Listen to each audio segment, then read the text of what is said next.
Did you see the stylish? Welcome to the Young IPA podcast. I'm James. This is Pete. G'day, everyone. It is the 7th of July. This is episode 175. Super packed show today. Like a lot of stuff in it. So a lot of good, worthy interviews. One with Chris Kenny, host of the Kenny Report, Kenny on Media, columnist of The Australian, and one with Dr. Bella DeBrera, one of the good friends of the show. Start off talking about Chris Kenny interview, I reckon, because, Pete, you set this in motion. Why don't you tell us what's happening? Oh, absolutely. So Chris Kenny interviewed Michael Shellenberger during the week, who, of course, is a former environmentalist, who's still an environmentalist, but has written a book about how climate change or the threat of climate change is exaggerated. He still thinks we should do things about climate change. He believes that humans are heating the climate, but he says that it's completely over-egged. It's a very interesting interview with Chris Kenny, who interviewed Michael Shellenberger during the week. I won't give it away too much, but tune in. And then we had Bella James. I was just going to say, maybe, because with the Kenny interview, we went straight into, basically the meat of the interview. So do you want to set up, what Shellenberger talks about maybe a bit, just because I don't think we got super into that in the interview? Okay, sure. No problem. So Michael Shellenberger, former environmentalist, I can't remember exactly what he did, but he assisted the Obama administration on renewable energy. His history is that he was really involved in the climate change thing. Then what happened was he more and more realised that the science was being distorted and that the threat was being over-egged. And eventually he had to talk to his teenage daughter last year because she was getting so anxious about climate change. And he had to explain to her that, actually the Earth is not going to end in 12 years. The planet's not going to go extinct. And that sort of set off this thing for him about how he needs to change his views. So he's written a book about that. He's been attacked by The Guardian and the Sydney Morning Herald. Kevin Rudd had a crack at him. And it's a really interesting book. Apocalypse Never. Yeah. So, we're going to be talking to Chris Kenny about the book. So, Apocalypse Never, if you do want to go out and get it, because, some really interesting stuff. Then, Dr. Bella DeBrera, host of the latest podcast series from the IPA. We've been debuting a fair few recently. We've also had The Heretics. So, the new one is 5 Favourite Books. Dr. Bella DeBrera talking to, at the moment, the ones that are live for IPA members is Greg Sheridan. So one episode each talking about Greg's 5 favourite books. People are loving the podcast. So we got Bella on to talk about why she's doing it, what she's excited about. Pete and I basically grill her about why we haven't been invited on yet. So you can hear about how she withstood under some fierce questioning. Really excited for that podcast. And if you are a member of the IPA, you can now download it. If you're not a member of the IPA, we get into how you can download it. Super fun as well. Now, Pete, we should talk about the big stories that are happening in Australia right now, because basically Victoria has been cut off from the rest of the world, or / Australia. Yeah, exactly right. So the first point I was going to get to, of course, was that, as we know, so restrictions are starting to be put more and more on Victoria. I've just lost James for a sec. That's all right. I'm still here. He's still there. Okay, that's good. But the extra restrictions that have been placed on Australia will have an economic cost to the rest of the country. A Deloitte Access Economics Business Outlook report released on Monday says that growth will contract by 3% in 2020. They said Australia's economy has been hit by a COVID-19 sledgehammer and is being held together by lots of sticky tape, which to me was a good image. The recent spike, as I said, in Victorian cases will hold back the rest of the states. Now, Frydenberg, the Treasurer, says that the Deloitte have actually improved their forecasts since March, and he's sort of spruiking the positives. Victoria will be the hardest hit, and as I mentioned, that will slow down the other states. Victoria, of course, relies on a lot of migration on foreign students, which is extremely difficult in an age of lockdown and closed borders. So, actually, we should get on to the next point there, James, is that some of the borders have reopened and some of them have closed. So basically every other part of the country are celebrating except Victoria, who've now, there's a hard border closure in New South Wales, which comes into effect tonight. No other states are going to let a Victorian in for at least the next 6 months by the looks of it, because of the outbreaks in a few key suburbs. Well, no, I'm just speaking in complete generalities. We are gone, but just full mayo. But the point is that because of an outbreak in a few select suburbs here in Melbourne, state border closures for all of Victoria. So, I mean, I'm talking about what Bridget McKenzie, the National Senate leader, was saying, talking about towns in Victoria that don't have coronavirus, and people from those towns want to go to other towns which don't have coronavirus, but because of the decisions based off a few key suburbs, they can't. I mean, I'm specifically thinking about Albury-Wodonga, which is a city which is one half on Victoria, one half on New South Wales. So not a whole lot of indicators so far about what travel they can do. Where are the police checkpoints going to be set up? But it's going to really hurt people in communities in the country, and it's going to hurt, as you say, jobs here in Melbourne, again, in suburbs that don't have coronavirus. Like, we are still talking, while it is serious, and, there are cases rising every 3 days and stuff like that, like we've had 2 of the last 3 days over 100, it is still only a few suburbs. Yeah, exactly right. And that border that is closed between New South Wales and Victoria is the first time it's been closed since 1919, since the Spanish flu pandemic. And you're exactly right that, and we'll get to the flats in a second, which of course are just terrible. But the Victorian government has had so long to think about this now. The fact that there's communities out in the bush that don't have any cases at all, aren't allowed to be open, is a disgrace. There's no excuse for that. They've had plenty of opportunities to deal with that, and that's one of the major things. And I've got a number of mistakes that the Victorian government's made here. James, do you want me to run through them? I'll just keep on one more thing about the borders. So if every time that there are cases that get over 100 or get over 80, if the first response is to close borders, that really dogs so many companies that need border closures to keep operating. Like, you think about trucking and stuff like that, and tourism. But basically, every time there's a slight outbreak, borders closed. Like, how is a company supposed to operate under circumstances like that, where it's like, okay, you want to book in this next week? I can't tell you if that's going to be possible. It could be. It is now, but I don't know. I love the technical term you use there, that it's going to dog companies that require to go over the borders. It's your effect on me. It's your effect on me. We didn't actually mention, which we should have, that Queensland will be finally opening their borders on July 10, except to people from Victoria, which is great. And I think, as your point about the borders is correct, given that, for months the federal government line was that there's no health risk in borders being open. That's been that, or maybe not months, maybe weeks, maybe a couple of months. So everything feels like just one long time span. I mean, it's just, January was only 6 months ago, and it feels 50 million years ago. Oh, it was a simpler time, James. It was a much simpler time. It's good for the people of Queensland that that's happening, and hopefully it happens in other states more and more. And as we said, fine, if you don't want to let us dirty Victorians in, that's okay. At least open up to other states that are equally doing well. That would be great for people everywhere. All right, so let's talk about those mistakes from the Victorian government. Well, the Victorian government has made a lot of mistakes. Firstly, we had the most onerous restrictions in the country, which a number of have clearly proved to be not necessary. And the way that was conveyed to the people of Victoria was very kind of aggressive. It was Daniel Andrews saying, we will go door to door if we have to, right? So that was the deal. We were going to have the most onerous restrictions in the country, but it would have the best results. Then, of course, we had the Black Lives Matter protest, which ended up being, a huge amount of hypocrisy when you think about the restrictions placed on families and businesses compared to a political process. So that put people's noses out of joint.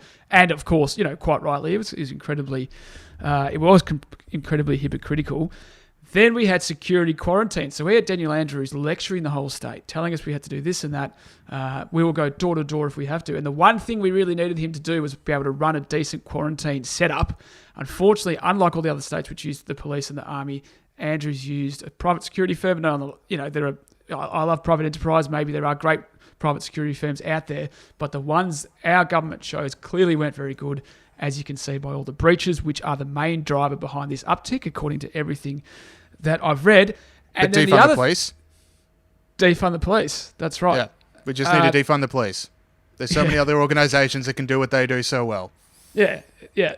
Spend it on the community. And the other one is the fake multicultural credentials of this government. Okay, they will tweet out all sorts of things about any social justice issue they like. They put the Chinese national flag up on our landmarks, but when they actually need to convey difficult information to different ethnic groups in our community, difficult, complicated, and important informations, it seems like they weren't able to do that based on a lot of the reports coming out. It seems like people didn't get that message. So it would be great, rather than sort of, conveying your virtue with regards to our multi-ethnic community, you actually did that job a little bit better. So that, I would say, that is the other mistake of the Vic government. And that's how we get this horrendous situation with the flats.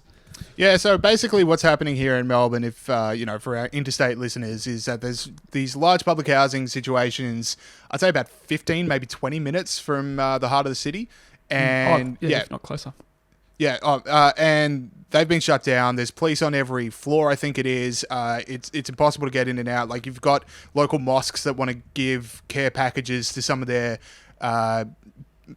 worshippers that are inside these buildings. They can't get in.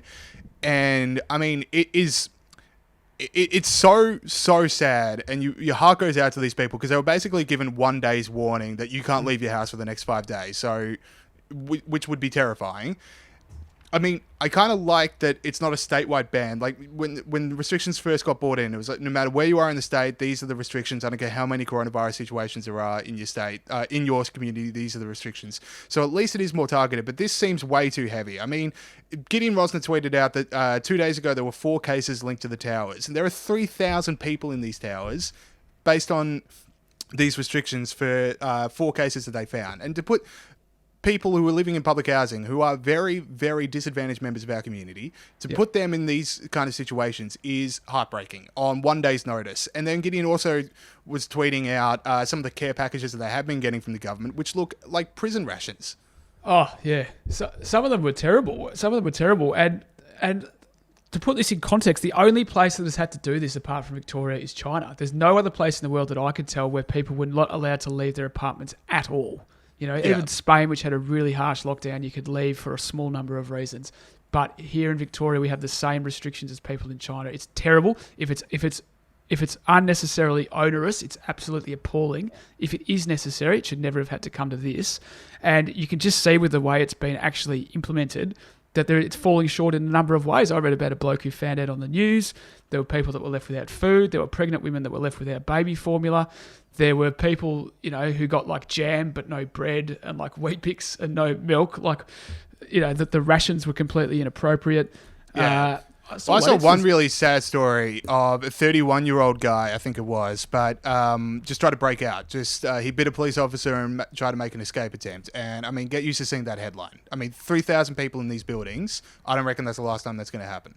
No, exactly right. It's terrible stuff. And there was footage of, like, they were told... So they're all meant to stay in their apartments, right? That's the rationale. But they have to come down, all jump in the lift and come down to collect food from the bottom, so they're not even distributing the food up into the towers.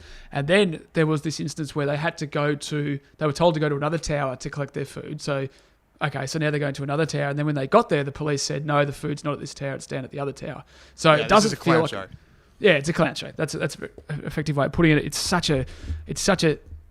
unbelievable that we have to do this to people, and it should never have come to this. We were told that these onerous restrictions would mean that we were kept safe, and the Andrews government hasn't held up their end of the bargain. For sure. All right. On that note, let's move over to heroes and villains. Let's try to inject some positivity in here. Grant the Pig Freedom Snort, the people that have stood up for freedom around the world this week. Pete, who is your hero of the week? Well, my hero is Terry Crews, James. Now, Terry Crews is a very famous actor that everyone in the whole world has heard of. Yep, what's he been in, mate? Including Peter Gregory as of 24 hours ago when I told you about this story. So people would know him from Brooklyn Nine-Nine, I think, is probably his biggest hits. He was also the dad on Everybody Hates Chris. And fun fact, has a non-speaking role in Training Day, which I was watching like a few weeks ago. I'm like, that's Terry Crews. Non-speaking role in what? In this movie Training Day, which is awesome. Okay. But he's just standing there being huge, and you're like, that guy's about to become one of the biggest actors in the world in 8 years, but he doesn't have a line yet. So respect the game, respect the hustle. Isn't it great to see someone come up through the ranks? Now, didn't you have a non-speaking role once on McAuliffe? Is that right? I got to speak, I'll have you know. I had a few Really? lines. Yeah. That was way back. Have we got footage of this? Probably. I could find it. Okay. Yeah. Not for this show, because I'm busy, but... For Peter Gregory's personal use. We will one day play some footage of James on McAuliffe. For sure. Anyway, Terry Crews. Terry Crews tweeted out a few days ago. He tweeted out on June 30. I've written the date right there. Now, if you are a child... This is what he tweeted out. If you are a child of God, you are my brother and sister. I have family of every race, creed and ideology. We must ensure Black Lives Matter doesn't morph into Black Lives Better. Now, Terry Crews, of course, an African-American actor. Very nice message about humanity. All people are equal, no matter about the colour of their skin. Now, in this day and age, James, it's very common for people to be cowards, and once they receive a backlash about a certain thing, to go back into their shell and appease the mob. And it would be very easy for Terry Crews. He's a very successful actor. He's got a lot of coin. It would be very easy for him to say, you know what, I'm just going to collect my money and be quiet. But he didn't say that. On July 5, he tweeted out, he doubled down. He said, are all white people bad? No. Are all black people good? No. Knowing this reality, I stand on my decision to unite with good people, no matter the race, creed, or ideology. Given the number of threats against this decision, I also decide to die on this hill. So, Terry Crews, for saying that the contents of your character is more important than the colour of your skin, and for saying what most people think and not being cowed by the mob, you are my hero this week. Yeah, Terry Crews is awesome for that kind of stuff. I mean, I'm also thinking back on when he shared his own Me Too experience, which was really like a personal story. And yeah, I mean, I love him, and I'm glad that Peter Gregory, the guy that definitely knew who he was, shared this as his hero of the week. I knew once I Googled him, I'd seen him before. Good save. All right, my hero this week is basically, I mean, I just want to shout out every country that is extending out the olive branch to the people of Hong Kong, because the new national security laws that have come in are so sad, and it does seem that bad guy has won in this tale of David versus Goliath. These new laws are basically, I mean, people are getting arrested for holding pro-democracy flags or pro-Hong Kong independence flags, and it's only going to get worse from here. That's the bad reality of it. So good on all the countries that are coming forward and saying, if you are in Hong Kong and you do want to get out, our country will accept you. So Boris Johnson has announced on Wednesday that 350,000 UK overseas passport holders, along with 2.6 million other Hong Kong residents, would be able to come to the UK for 5 years, after which point they would be allowed to apply for UK citizenship. Marco Rubio in Florida, Bob Menendez in New Jersey, John Curtis, Joaquin Castro, all these American congressmen and senators who put forward the bill, the Hong Kong Safe Harbour Act, which would open up a route for asylum for frontline activists in immediate danger. Scott Morrison, he's said that his cabinet's putting the final touches on proposals to protect Hong Kongers himself. So we'll be, keen to see what's happening with that. I can't imagine that Andrew Hastie and James Paterson will support anything less than full support of Hong Kongers. So it's a really sad situation, and it does seem like the end of the road for a free Hong Kong. But it's good to know that these Hong Kong people who stand up for liberty so bravely, I mean, really risking death. When you think about international fights for liberty, that is really risking it. And it's good to know that there are safe harbours for them around the world in places that will respect their right to free speech and protest. That's exactly right, James. And you should also mention that those laws have been extended to include other countries. So if you're a Chinese national and you go to a protest in Australia against the CCP, you can be arrested once you return to Hong Kong. So, yeah. Or if you're a Hong Kong national. So, it impacts people out here as well. So that's terrible. And it's good that people are being accepted. All right, let's get on to villains. Unless you got anything more for that, James? No, that's all good. Okay, villains of the week. So this is the fake Extinction Rebellion nudie run, when Extinction Rebellion said they were going to have a nudie run to protest the end of the earth, but they didn't get completely nude. Roll the tape, please, Saul. As Extinction Rebellion protests enter their 6th day. James, who you got? So this video comes from protest outside of a statue over in the US. So, I mean, we've got a lot of people that listen rather than watch, so I'll try and set this up. So you've got basically a fair few policemen standing around a statue stopping protesters from getting near it. Now, it is a peaceful protest. I don't think anyone's about to throw a haymaker, but there is one guy in front of all the protesters dancing around, prancing around in basically a skirt, like he's just wearing a skirt. And this is how he chooses to address the police officers. You know, a hairdresser has to go to school for longer than you do. Oh, half of you don't even have a college education to be out here making demands about the people. When you can't even read a history book and know where you come from. That is one clip from it. Here is him 15 seconds later. Traitor to your people. You're like the black Judas. I don't reckon any video better summarizes how the hard left don't care about the working class anymore than that kind of language. That is absolutely disgraceful, and that is racism. That is racism. Like, it just is. Like, not good intentions, blah, blah, blah. That's just racism. You're saying that guy should have to have a view. because of the colour of his skin, and that is, we've got to start calling it out. I hate to use language like that, actually, calling it out. We have to start calling what it is. He's a racist, that guy. Yeah, exactly. Like, only this view can be had by a race is the most racist thing I've ever heard. Like, you know who else thought that? People in the deep south of America in the 1930s. Like, that is the only other time in human history. Well, not the only other time in human history, but that is There are a few other times. Another group of people that genuinely think what that guy thinks. They can sit around and talk about all day about how people belong to different groups. And it's disgusting. Yeah. And then just the classism of, unless you have a university degree, you can't hold a job helping people out. Yeah. I mean, what the hell does that mean? Yeah. I have no idea who that guy is. He's the police officer. I have no idea what his history is. I don't know what kind of person he is, but there's a chance he's had to put his own safety second to help other people in the course of his role, and to have. He's at least signed up for it. He's at least signed up for it if he's a police officer. That's part and parcel. Yeah. So and then to have that absolute muppet just going like a peanut is yeah. All right, your villain. Okay, so the IPA's Dan Wild and Morgan Begg, not the villains, but they are in this story, appeared before the COVID-19 Select Senate Committee, and they had this. So where Dan Wild made the point, the reality is that the information that formed the basis of those widespread heavy lockdown measures, fortunately, was not just proven to be wrong, but wrong by a factor of 50. And then had this interaction with ALP Senator Katy Gallagher. Just, do either of you have a background in public health or epidemiology or medical degree or anything like that? No. Okay, thank you. And how is that directly relevant to the issue of public policy, Senator? Well, it's directly relevant to your opinion, I think, of the modelling and the health response and the decisions that were taken by. Anyway, Mr. Wild, I'm not here. You are here to answer questions from the chair. Thank you, Mr. Wild. Well, the modelling, if you understood it, was done based on no restrictions being put in place. Well, we have had evidence to this committee that it was. The 5,000 was based on a best case scenario with restrictions. Well, the worst case scenario was much worse than that. So that was Mr. Wild. Thank you, Mr. Wild. Now, firstly, you don't have to be a doctor to read a report. Everyone can see what the modelling was. You don't have to have gone to medical school for 10 years. And secondly, Senator, not across your brief.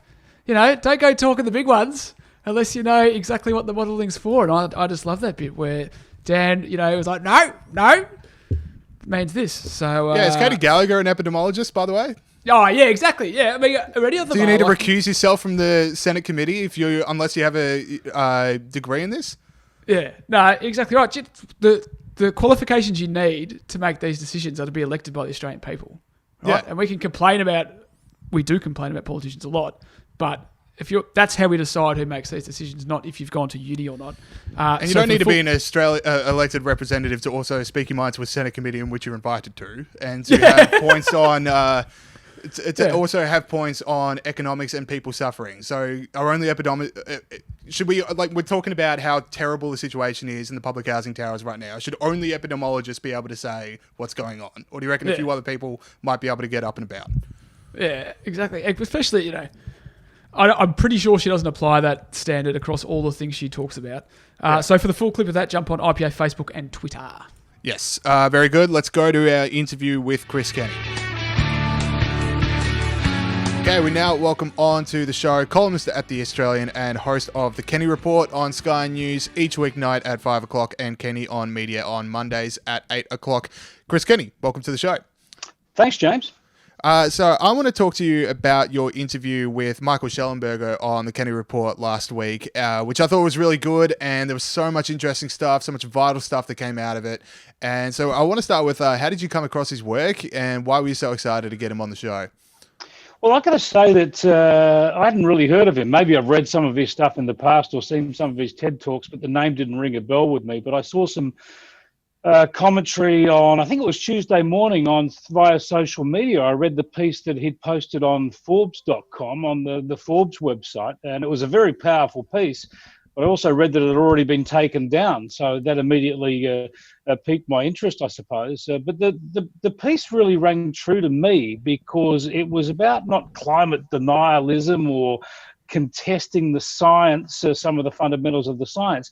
It was more about the alarmism and exaggeration. He was a bloke who was very much an environmental activist, but was confessing that over the past decades he'd been caught up in a movement that had consistently exaggerated claims, created alarm, put forward a catastrophic approach that were just not true. And that really appealed to me, because this has always been my argument with climate change. I've always been very interested in the science and read a lot and read widely on it.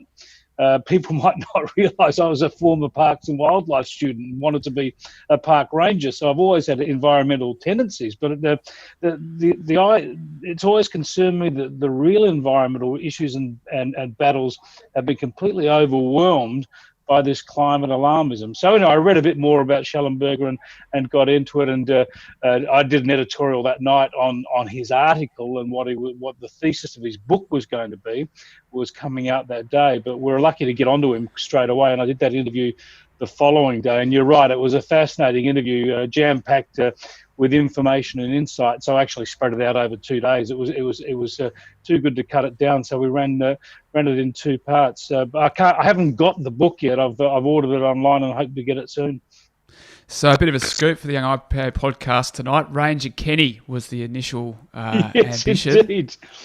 And that's not trivial, that scare factor, you know. Like in the article that he wrote in The Australian, he said that 1 in 5 school kids in Britain have nightmares about climate change, and half the world, polled by people, thought that humans would go extinct as a result of climate change. So it's really frightening people, and people don't have kids and things like that as a result of climate change.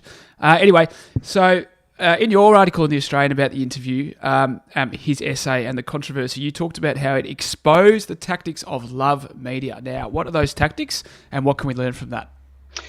Yeah, well, this was fascinating. I wrote a piece on Monday in my regular media column and looked at the response to Shellenberger, and he's exposed this very well himself. He's written letters to The Guardian Australia and the Sydney Morning Herald, to their editors, describing his interactions with their journalists and belling the cat, if you like, and offering full interviews like this on Zoom that he can then upload on YouTube and the like, for maximum transparency. Now, that's a great tactic of his, but the tactic of the left media, of course, is that they don't want to engage in debates. They disagree with some of the things that Shellenberger says. For instance, he says, with scientific references and references to reputable research, that there is a common myth that climate change has made natural disasters worse.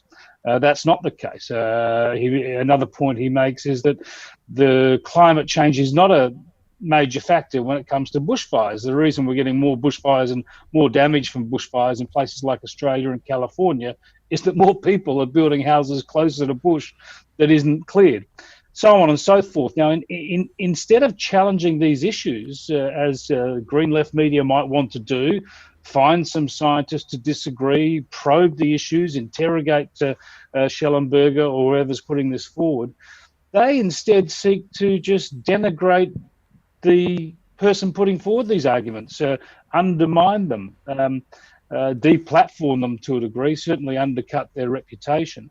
And that's what they immediately looked like they were trying to do to Shellenberger. And he got that from the questions they were sending to him. They were probing who had funded his environmental organisation. All this has apparently been dealt with in the past, and he posts all the donors' links publicly. But they want to try and create a scandal to undermine his legitimacy, to question his motives, rather than actually deal with the facts and argue about the facts. I find it frustrating. This is not new. This has been going on increasingly for decades. But rather than contest the facts, which is where we should all be in a contest of ideas, the left increasingly go to motives and try and undermine someone's legitimacy by questioning their motives, something they can never know, something that no one can ever prove or disprove.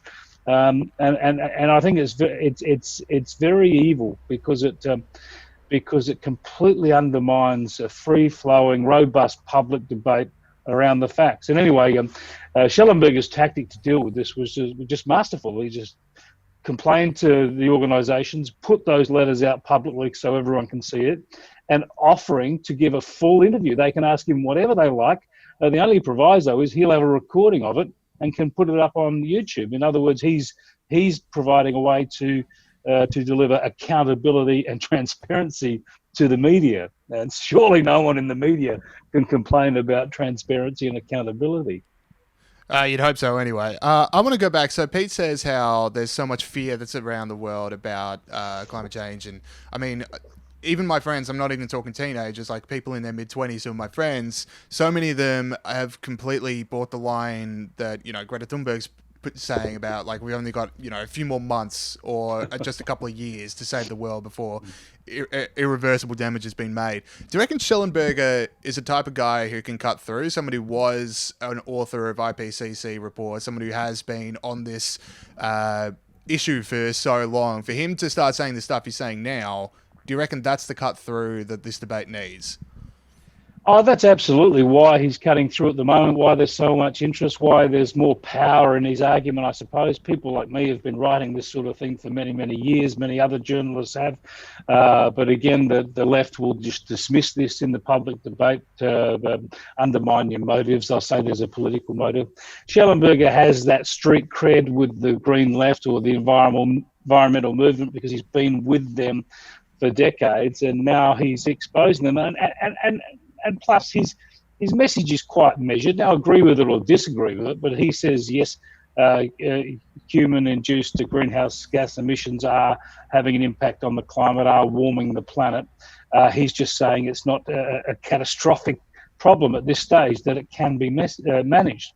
For instance, of course, he promotes the use of nuclear energy. If you want to reduce emissions, he says, we have this silver bullet, we have emissions-free, reliable energy available. So I think his message is not particularly extreme, it's just sensible, but it's coming from someone who has been among the advocates, the extreme climate alarmists. So that's why it carries so much weight.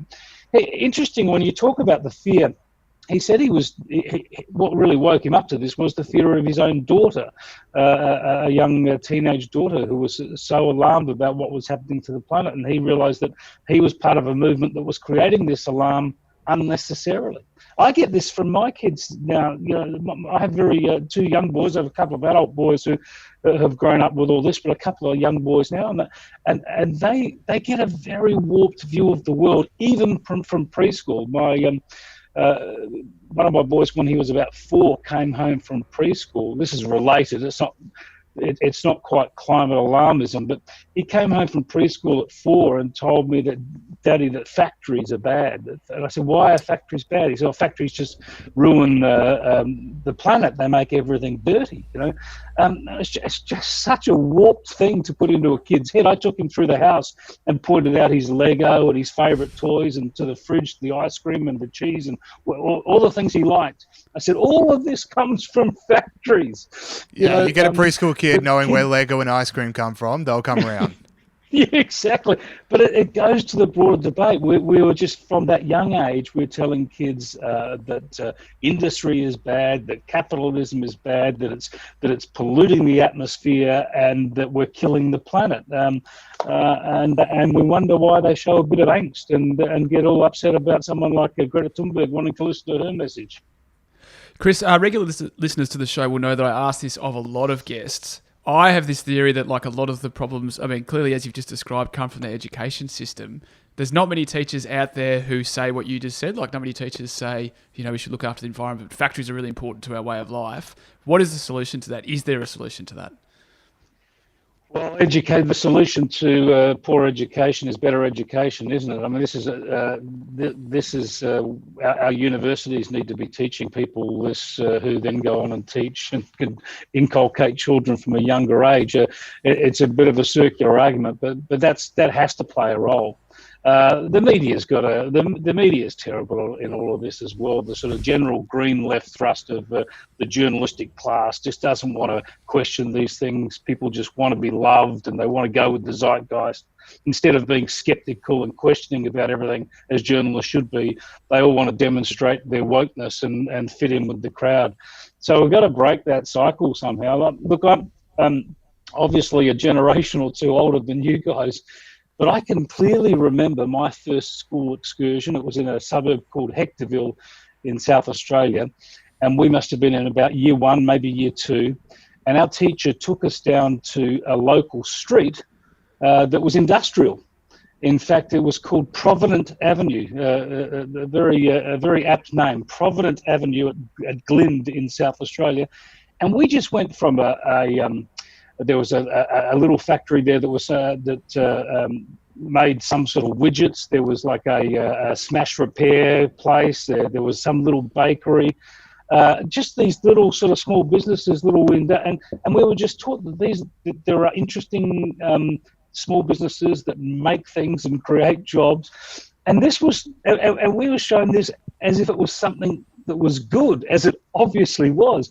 Yet, bring that on the next generation. My children have been told that factories are bad. That's the 180-degree turn that we've done, and we've got to just get back to some common sense. I want to talk about one piece of feedback from your article and your interview, which came from former Prime Minister Kevin Rudd. Now, Kevin Rudd said Shellenberger was, Yes. quote, News Corp's latest golden environmentalist, and this is all stuff from your article, and he decried Shellenberger for having no formal qualifications, which, as you point out, is something he's not the same level of scrutiny he's putting Greta Thunberg under. Now, Kevin Rudd also has recently bought a beachside property, so do you take victory in him probably watching this Shellenberger interview, finally getting around to it and realising that maybe it's not as bad as he makes it out to be? I just think Kevin Rudd, he kind of demonstrates the key points about this argument. Here's a bloke, he has no formal qualifications in climate science, of course. He said it was the greatest moral, economic and environmental challenge of our time. He capitulated on the issue out of a political expediency, yet he seeks to take the high moral ground here. And instead of challenging any assertion or fact put on the table by Shellenberger, he just attacks the man. You guys are in Melbourne. You understand Aussie rules. This is what they do. They don't play the ball. That is the facts and the argument and the issues and ideas up for debate. They just play the man. So dismisses Shellenberger. He's not a climate scientist. Dismisses me. Makes Shellenberger some part of some grand News Corp or Murdoch conspiracy, which is just laughable. I'd never heard of him. He'd never heard of me. We do an interview. Now he's roped up in this conspiracy. Yeah, that's how vast a conspiracy is. Even the co-conspirators don't know who each other are. It's incredible. But you got to remember, you got to check ourselves. We laugh at Kevin Rudd, but this is a bloke who used to be Prime Minister of Australia, and this is a bloke who still struts the global stage with various think tanks and the like, and says he's got something that could contribute to the debate. At the drop of a hat, he's interviewed on the ABC 7:30 or whatever, as some oracle. Yet he can't engage in the debate. He sees someone that challenges the alarmism of the moment, that challenges the zeitgeist with references to all sorts of scientific research and facts. And instead of engaging in the debate, he just besmirches the man and says he must be part of some conspiracy. And yes, the ultimate hypocrisy then is the very next day we read he's bought himself a $17 million beach house in Queensland to go with his townhouse in Brisbane and his apartment in New York. I mean, Kevin Rudd, Freudian slip, as I mentioned in that piece, Kevin Rudd would have a carbon footprint the size of his ego, and that is considerable, yet he pretends to lecture others on this stuff. The hypocrisy is one thing, but what's really amazing is just the lack of intellectual rigor, the denial of debate. These people will not debate the issues. They only want to deal in emotion and motives and point scoring.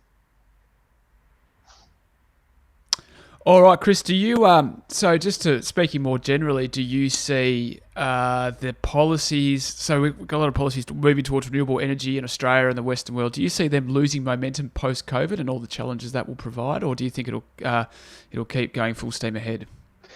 Look, I don't think it'll make much difference. I found it a bit laughable over the last few months. People are saying as we come out of the COVID recession, it's a chance to change the world. We're suddenly going to deliver all this economic reform that we've squibbed the last 10 years.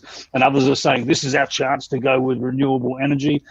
I don't think that anything's going to change. We're going to go on the same trajectory. I think that the one thing that does change is we have less money to play with. and therefore, there's perhaps a better chance of more sensible energy policy that is less government interference, less subsidies for renewables, because we won't have the money. So hopefully, if anything, it'll drive people back to the fundamentals, and that is that what has lifted hundreds of millions of people out of poverty around the world in the past century, what has delivered prosperity to so many countries over that same period. It's been cheap, reliable energy. That's been the key. Cheap, reliable energy has delivered prosperity, and interestingly enough, all those countries that have lifted themselves out of poverty through cheap, reliable energy, then over time have reduced their energy footprint, if you like. They reduce their emissions. They reduce their energy intensity. It's these things. It's a natural progress, and it's a bit like the popular. As countries get cheap, reliable energy, they deliver prosperity, their populations become more educated, they look after the environment better, they reduce their carbon footprint, they reduce their population growth. This is played out everywhere. So it remains the answer. And we're actually slowing down the progress of countries in Southeast Asia and in Africa by trying to impose on them our sort of moral games over renewable energy. What they need is cheap, reliable energy. It worked for us. We should let it work for them. Yeah, couldn't have said it better myself. Chris Kenny, columnist at The Australian. Check him out on The Kenny Report, Sky News each weeknight at 5, and Kenny on Media Mondays at 8. Chris, thank you so much. Fridays at 8:30, mate. I've been bumped by Alan Jones, so that means you need to update the Friday at 8:30. Oh, the website needs to be updated. Dang it! It sure does. I've been lied for talking to me, guys. Right, thank you. We now welcome back onto the show one of the great friends of the Young IPA podcast, Ciao Bella, Dr. Bella de Brera, Director of the Foundations of Western Civilization Program. Welcome back to the show. Ciao, ciao, ciao. Now, Bella, this is exciting. You've got a brand new podcast of your own, a fellow entry into the podcasting world of the IPA. That is the 5 Favorite Books podcast series. Now, before we get into it, I do want to read out the membership offer because, we've got a lot of listeners to this show that aren't members of the IPA. They want to hear this podcast right now because it's not available to the public yet. It's only available to IPA members. So all 5 episodes that are currently live with the IPA's new 5 Favorite Books podcast series featuring Dr. Bella de Brera talking with Greg Sheridan about his 5 favorite books, released exclusively to IPA members on Monday, the 3rd of July, Sign up as an IPA member now to gain access to all 5 episodes of the podcast series and be invited to an exclusive member event on the 13th of August where you can ask Greg your own questions about his favourite books. We also send you a free copy of the first book, The Year of Living Dangerously by Christopher Koch, signed by Greg and Dr. Bella de Brera. You get all this plus the benefits of 12-month IPA membership for only $55. Head to ipa.org.au now. Now that is just a great deal. I don't care who you are. That is a great deal. If I wasn't a member of the IPA, I would be joining. Yes, absolutely. So, Bella, 5 Favorite Books podcast series. What can people expect from this podcast? They can expect 5 very interesting, in-depth, and informative discussions about Greg Sheridan's top 5 favorite books. So he has an extraordinary library, he has extraordinary knowledge, and it was really difficult for him to actually go away and come up with 5 books. He thought about it a lot because he has a lot of books that he really loves. So the books that he did choose have all been really, really important in his life. And that was what I found really interesting. They've all really formed him. And actually, since having spoken to him about the books, I now read his pieces in the Australian and I go, okay, I can see the influence of Even War. I can see the influence of these authors that he reads. So look, I think they're really interesting conversations. I certainly learned a lot because I'd hardly read any of the books that he mentioned because obviously it's, there's millions of books that could have been anything. So yeah, great. I think it's a really interesting chat. So when like Greg, sorry, Bet, you go. My bad. No worries. So when Greg says we need 200 long-range missiles to provide a deterrent independent of the United States to face the Chinese Communist Party, you can see those books coming through. Not so much in that. Not so much in that. I'm talking about. That's just classic Woodhouse. Not really, sort of in his policy. Not in his more in his expressions. That there are some. He just called Dan Andrews "Desperate Dan," I think, in an article yesterday. And there's some sort of phrases that he uses, and sometimes it's a bit funny or it's a bit cheeky, and it's definitely Woodhouse. It's definitely, it's this, or he uses a lot of paradoxes because he loves Chesterton. So obviously Chesterton was called the Prince of Paradox, and he's taken that on in his writing, and he admits to that. It's not like it's something that he's trying to keep secret. But if you're going to be influenced by anyone, it should be these great authors. So is it kind of like a desert island disc situation? That's what I'm hearing, where you're not talking about just the books themselves, but also the impact they had on you and stuff like that? Oh, definitely. That's why, that's what I was sort of saying at the beginning. It was a bit like, if you're on a desert island, which would be the books that you take with you? But it's more, which books have influenced your life? What's been really important? And I don't want to give away the first one, but in the first discussion about the year of living dangerously, like that literally changed the course of his career, because he picked that book up in the airport bookshop, just sort of looked at the back cover and thought, okay, this will be a good thing to read on the plane, and it completely changed the way he went with his journalistic career, and he ended up focusing on Asia and Southeast Asia because of this book. And if he hadn't done that, what would he have done? So it's a really interesting way of talking about these works, like how much they impact your life. That is a great job at selling the podcast, Bella, because now I really want to listen to it and hear how it influenced him in more detail. And also, Bella, what has motivated you to make this podcast, apart from sort of being told to do it as part of your job? What is it about this that you're excited about? Yeah, and instructions are a great motivator, aren't they?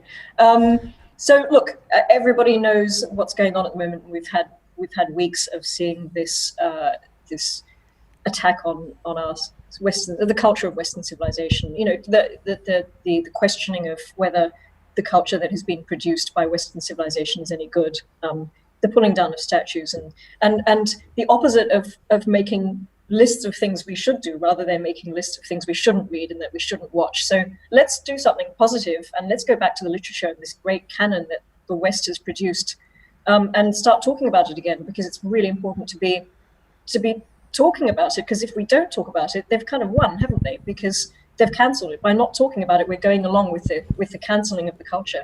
So I think that's a motivation, and I think and it's a double whammy. So you're getting an interesting conversation with a really, really well-read person in Australia who knows their books. You're getting to know part of the Western canon that you might not have known, and you're also saying these books are worth talking about. They should not be cancelled. Awesome. So the 5 episodes that are currently live for IPA members are all Greg Sheridan, and going forward, you're going to be talking to a lot of Australia's leading intellectuals and all that. I mean, the second my dad gets a whiff of this podcast in existence, he will be knocking down the door trying to get in on this. I know. I can't wait to talk to him. Yeah, it'd be his 5,000 favourite books. Yeah, but it's going to be limited. Five, no more than 5. He'll find a way, but trust me. What I'm worried about with this book, with this podcast series, is that you're going to be talking to so many of Australia's leading intellectuals, but I doubt there's going to be a lot of time for Dr. Bella de Brera to talk about. Sorry, Dad. He's gone. I think James has run out of battery. That's all right. I can take it from here. If he comes back in, we'll let him continue. But it's probably for the better. That James has sort of dropped out. I mean, he sort of ruins it anyway, doesn't he? That's exactly right. So I think what he was going to ask you if I can use my powers of seduction. Oh, he's back. Oh, here he is. He's back. That's all right. I'll quickly ask it anyway, because it might take him a while to get his audio back up and running. No, I'm back. I'm sorry. That's all right. Can I just mention what happened there? You're not going to believe it. It was a dad calling me. He's heard a whiff and he's demanding when to come on this podcast. Straight in. That is uncanny. That is uncanny. Very, very uncanny. By the way, like iPhone, people working at Apple who are listening to this podcast, can you guys figure out the difference between decline and hang up or hold and hang up? Because no matter what I press, it seems to answer a call in the middle of an interview. This is not the first time it's happened. Anyway, what did I miss? I was just fumbling around and just getting to actually asking the question. So, okay, very cool. Well, who should fumble their way through the last 5 seconds? We're keeping this all short. We are keeping all of this. So Bella, you're going to be interviewing a lot of Australia's finest intellectuals. I mean, Dad's already calling me, trying to get on the damn show. But I'm worried that Bella's not going to have time to talk about her favourite books. So, Bella, what are your 5 favourite books? Yes. Okay. So, luckily I prepared for this because I do have an odd selection. So, number 1 has to be the William books by Richmal Crompton. And I grew up on those. They are the funniest books about. I don't know if you've read them or heard of them, but they're kind of about William, who's a 11-year-old boy, and they're just brilliant stories. And I collected them all as a child, and they really did actually inform my humor and the way I write now. It's very William, and I thought I was like William as well, because he was a bit naughty, and he was always anyway. So it's William Richmore. Don't stop there. I want to hear more about that bit. William, you have to read it. I love the Pickwick Papers. Dickens. Dickens was very, very funny, and I think he should have stuck with comedy. And the Pickwick Papers is just hilarious, even now. It was written as a series. The characters are just so memorable, and they're so funny, and it's still, humor changes a lot. Some things are really not funny now that were funny 200 years ago, or even 50 years ago, but Pickwick Papers is still really funny. And you can see the later Dickens, where he kind of ventures in and gets into the sort of that typical Dickensian London of the slums, and the story of the families with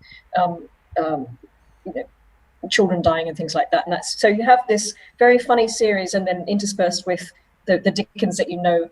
But Pickwick Papers is definitely up there. I also like Jane Eyre, which is probably not that interesting, but we've talked about Jane Eyre on the podcast before, but it's still a book that I love to read.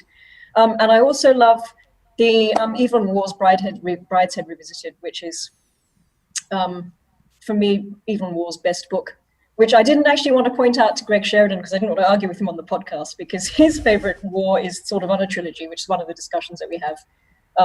So we disagreed a bit on that, but that's fine. You can't agree with everyone about what their favorite books are. And what's the other one? So that's, there's also a book called Molesworth, which is another very, very funny English humor about a fictional boy in a really dysfunctional middle-class boarding school in England. And there's very famous characters from that as well. It's very funny, but maybe people listening to this podcast haven't read it. But those are my top 5. So none of your own books made the list, Bella, I noticed. Can you imagine if I'd put my own books on the list? Because you've written like 5 books, haven't you? Imagine what type of person I would be if I put my 5 books as my top favorite 5 books. It would be amazing if one of your podcasts with someone mentions one of their own books, and you've just got to sit there going like, I can't laugh at this, but let's continue this conversation. Tell me why your own book is your favorite book. So that's my list. All right, very good. Like with the Dickens being funny, no one ever has written lovable oafs better than Charles Dickens. Like, just, people that aren't exactly the most intelligent, but damn it, you love him anyway. Like, he was number one, always will be. And the characters in the Pickwick Papers, you can see that sort of they're always a bit fat. And they've got the 3-piece suit on, and they get into all sorts of trouble, and they're not very bright. But he really plays to the audience well, because the characters become very predictable, and they end up in terrible situations, and you know how they're going to respond, and it's funny. It's like that. Anyway, I recommend the Pickwick Papers. Have you read it, Bolt? I've not read Pickwick, but I'm just thinking about like Nicholas Nickleby and Great Expectations. Just like so many good supporting characters. Heart of gold kind of stuff. Now, I can't speak for Pete, but I'm noticing, I've been looking through my emails. I am yet to be invited to coming on 5 favorite books. So do I need to talk about my email service provider about spam filters or something? I can't imagine. I think it's going into your junk inbox. I mean, I'm sure, Pete, you'd be fired up about this just as much as I am.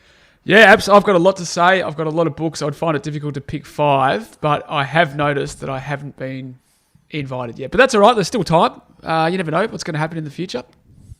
You'll get the knock on the door. Don't worry. Knock on the door. Yeah, but will it be on the podcast? I like the idea of someone knocking on your door to tell you to go on a Zoom interview. Then you have to leave for social distancing. You live in very strange times. No, I was going to knock on the door and leave the note outside like an Uber Eats parcel. And it's just the Zoom code. All right. So I'll read out the promo one more time, because if you're an IPA member now, you already have access to this podcast and all 5 episodes, and they're great. If you're not an IPA member, if you sign up as an IPA member now, you gain access to all 5 episodes of the podcast series. You get access to an exclusive member event on the 13th of August where you can ask Greg your own questions about his favourite books. You also get a free copy of the first book, The Year of Living Dangerously by Christopher Koch, which we now learn changed Greg Sheridan's life, damn it. And Bella's holding up a copy right now for the audience. And you get that signed by Greg and Bella. You get all this plus a membership benefits of a 12-month IPA membership for only $55. Get on that deal. Dr. Bella de Brera, a pleasure as always. Thank you so much. Okay, thank you too, Chris and Dr. Bella de Brera. Make sure you're downloading that podcast because it's awesome. All right, we got some fair few stories that we want to cover off at the end here. And I guess top of the show was just a bit heavy. So when we wanted to laugh about Kanye West running for president, we thought it'd probably be better off at a funnier segment. So let's talk about it now because Kanye West is running for president. He tweeted out, one day, July 5th, we must now realize the promise of America by trusting God, unifying our vision and building our future. I am running for president of the United States. American flag, hashtag 2020 vision. Pretty good tweet, by the way. I like 2020 vision as a campaign slogan. Can't believe no one's run out with that yet. And Elon Musk supported him as well because the world is a meme. And Pete, what are your thoughts?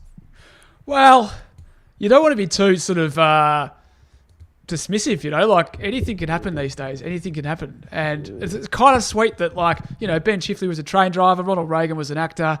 Maybe a rapper can be the president of America, James. Let's think about that for a second. Let's for a second think he actually wins.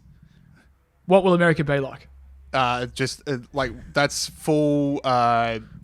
the line between America the country and America the meme just becomes one line. It's not parallel. It's now just the one line. Yeah. I don't know. I will be flippant. No, actually, you know what? I'm going to be excited because this means that Kanye's got a new album coming out. So I'm excited. Oh, yeah. I was going to ask you that, actually. It must be 3 weeks from now. He's channeled all of his political visions into his new album, and that's going to be it. And then I get to listen to a new Kanye album. So everything works for me. So that's your call. Your call is this is pure publicity. He's not going to actually go through with it. I mean, as important as it was, him wearing the MAGA hat and stuff like that, there was an album very shortly afterwards. So I'm just noticing the marketing campaign is when Kanye starts doing stuff like this, there's usually an album.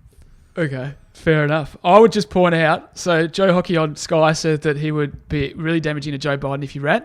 That's the serious political point to make. And Kim Kardashian, for sure, absolutely. If he actually makes it all the way through November and he crosses out all the forms, it is bad for the Democratic Party. I just don't think it's going to happen because it's an album launch. I probably ultimately don't think it's going to happen either, but I sort of, I think it's good for democracy if it does. Yeah. All right, what are we doing? Moving on? Yes, we've got your... I can never remember the name of this segment because it's about 40 words long, but it's important and it's good. So, Pete, talk us through it.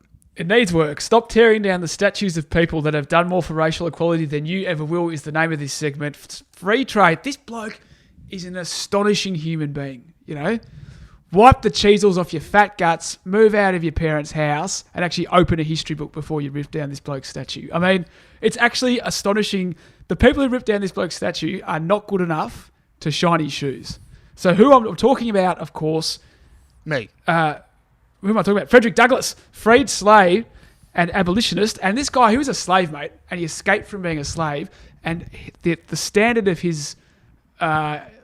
oratory and writing and activism. He travelled not just across America, but around the world. He's an African-American guy, obviously, about how slavery was bad. He was completely persuasive and convincing, and he was one of the main people. Well, not one of the main people. He was one of the people behind slavery actually getting abolished. I'd go one of the main people. You don't have Frederick Douglass saying what he was saying. I think that gets delayed a bit longer than it was.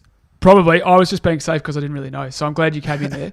What happened was he gave a speech on July the 5th, 1852, before slavery was abolished. It was abolished in 1865, about how Independence Day didn't mean much to slaves because they weren't free in their own land. He said, a day that reveals to him more than all the other days in the year the gross injustice and cruelty to which he is the constant victim. He made that speech in Rochester, New York, which was the site of this statue, where the Underground Railway went through.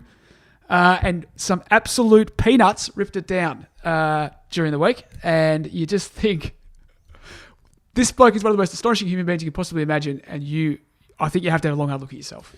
Yeah, because anyone that thinks that these statue topplers are, the new historians and this is the new counterculture, legitimately no one knows who this guy is who tore down a statue. Because if you did, you wouldn't.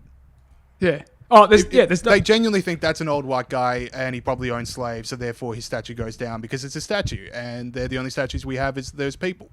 Yeah, it just absolutely out the window goes any idea that this is some kind of legitimate, movement, blah, blah, blah. I mean, parts of it are legitimate, obviously, but yeah. Unbelievable. So I'll keep you posted. Unfortunately, these keep coming up, so we'll have to keep doing this segment until it stops happening. Yeah, unfortunately so. All right. Now, Pete, you also found a story about some art critics. Oh, that's right. 2 in a row. Okay. Four of the 5 young critics hired by the Sydney Morning Herald and The Age in May to write about the arts have either quit their jobs or reduced their hours to protest the fact that they're all white. So there's 5 of them, and 2 of them have fallen on their sword completely. 2 of them are going for a job share arrangement because they're all white. They say our resignation is in opposition to the lack of diversity in the selection, which resulted in the all-white group of peers. We all miss out if there's only one voice in the room. So it's kind of like, if you guys think you're all the same voice, I don't know, because you're all from the same race, like that actually sounds pretty racist to me. And it's also like, probably not the greatest writers if you're all got the same voice. But I just think they got these jobs in May to write about art. Like, at any time, it's hard to get a job to write about art, let alone in the middle of a pandemic, in the middle of a recession. So, guys, I guess on the flip side, I'm like, hey, at least they put their money where their mouth is. Yeah, that's my case. Like, that's literally the words I was going to say is, you know, we talk about a lot of brave stands. This is legitimately taking food out of your mouth for a brave stand. So I got to say credit to him. I'm not saying credit to him. It's inherently racist to think people of all different races have the same voice. No, but I'm going so we talked to Brendan O'Neill about what's happening in the New York Times, where they had that article that, you know, apparently endangered black writers in the New York Times. Like, that was if you're a writer in the New York Times, you said this hurts our staff members, no one quit.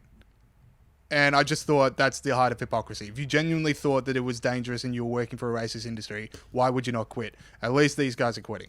Yeah, I'll give the credit for, because you always think of, like, you know, these people, it's like, oh, okay, well, you give up your job, you know, it's like, but I don't think it's a very good thing to do, and I think they will regret it, although maybe they'll get a good job somewhere else. Anyway, I just wanted to bring that to everyone's attention. James, Prince Harry. Yeah, so we've had another one from the classic Prince Harry files. So he's presenting an award, and it's this. He's in LA, and he's presenting an award, and I'm just going to play the clip. So this is Prince Harry talking about institutional racism.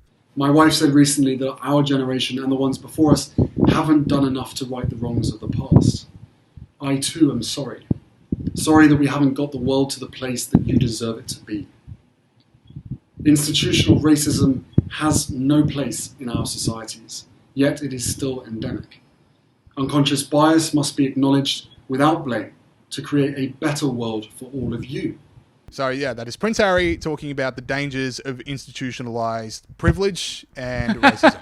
Prince Harry of the British royal family. Yeah, a real log cabin story, that one. You know, brought up by his bootstraps, that Prince Harry. Do you ever see a former partner and just think, man, I got out at the right time? I'm sure that's what the British royal family are thinking right now, which is like, look, that could have got so much worse. We got out at the best time to do that. We made the deal when we need to. Yeah. Timing is everything in life. I always see Harry and I just think it's story as old as the hills, you know. Young guy, he's a great guy, he's full of life. Everyone likes him, but he gets a missus and he completely changes. And I think that's exactly what's happened with Prince Harry. He used to be like, bring back Trash Bag Harry, you know? He used to play nude bloody, what's it called? Poker in Las Vegas, you know? Now look at him. Those days are long gone. It's called growing up. I was going to make that point. Like, you know, I'm not saying, like, often when people get into a relationship, they grow. Anyway. Him saying, like, that one sentence he says, unconscious bias should be acknowledged without blame. I reckon without blame were the only words in that entire speech that he wrote. Let's just stop blaming. Let's acknowledge it, but let's not point fingers. Because how many times a day do you reckon Prince Harry gets caught up for something? I reckon that it wouldn't even be, what was it, without blame? I reckon it would have been just like, and blame or something like that. Like just without the without. He added the without. Yeah, that's what I'm saying. Like he just needed something that was his. But genuinely, how many times a day do you reckon he goes about just regular conversation and gets pulled up? Yeah. Oh, I think it would happen all the time, and I really want listeners to recognise unconscious bias is an absolute fairy tale. Do the research. Implicit association test, the thing that it is based on, is completely, what's the word? So that's the research mechanism. It's completely like unreliable. I won't go into it now because there's not much All right, time college left. boy. But Google it. No, because it's important. The whole thing relies on this unconscious bias thing. Like, most people aren't racist anymore, but everyone's a little bit racist and they can't help it. But the actual research used to justify unconscious bias is garbage. Legit, can you send me that? Because that's interesting. All right, that is it for the show this week. Thank you to Dr. Bella DeBera and to Chris Kenny. Make sure you're becoming an IPA member if you're not already, and if you are an IPA member, be downloading 5 Favorite Books, because it is an exciting podcast series. We're all super proud of it, and it's awesome to listen to. A lot of courage from the leadership of the IPA as well to go back to the podcast well after this dumpster fire of a podcast that goes out every week. So good stuff from the leadership. We are the Lewis and Clark of podcasting. We've trekked forward and we found new lands, and other people are coming forward and settling. Yeah, I'm not sure we invented podcasting, but I take your point. All right. So if you do like this podcast, if you don't think it's a dumpster fire, as Peter Gregory so eloquently put it, make sure you're leaving us a review. Tell your friends and family about the show. Keep spreading the word. And we'll see you guys next week.